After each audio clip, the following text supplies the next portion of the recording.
We saw in the Libya operation that Italy lent its bases, its military facilities to the US-led attacks on Libya. Are you saying that without specific UN Security Council authorization, there is no chance of Italy lending that kind of support to a US-led operation in Syria? And it is absolutely clear that without a UN authorization, our proactive participation will be impossible. So it depends on what does it mean, but it's very clear. Okay. And one other thing, you know, you've just come back from the G20, you've had time to reflect on it.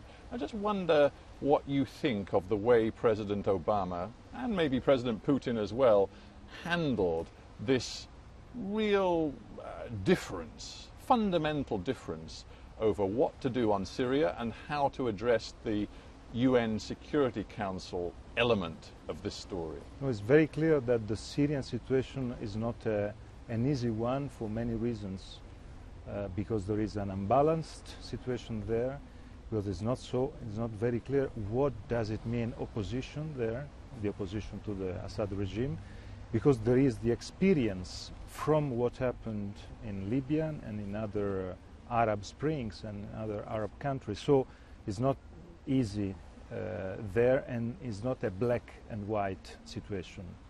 This is why... Do you think Obama's handled it well?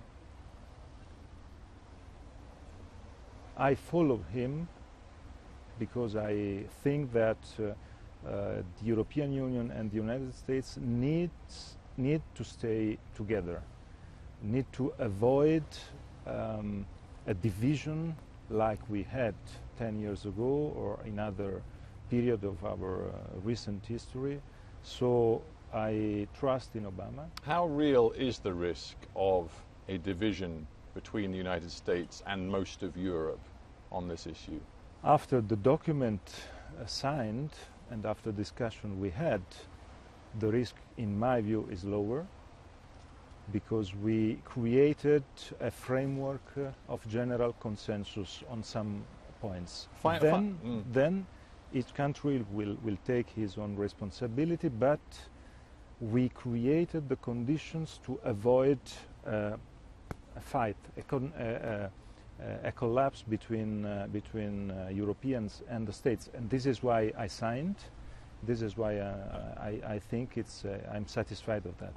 Let me talk about Europe now. I mean, we've talked about the European powers and their stances on Syria, and clearly they've been divided. France and Germany still significantly divided. Isn't this just another example, and we've seen it through the sovereign debt crisis as well, of where Europe talks about unity, talks about collective action, but repeatedly fails to deliver?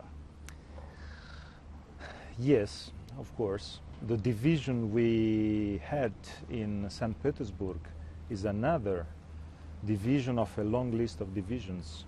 Europe isn't working, is it? Europe has a lot of problems when there are sudden decisions to take. We have a decision-making process that is, in my view, too complex, with a timetable too long.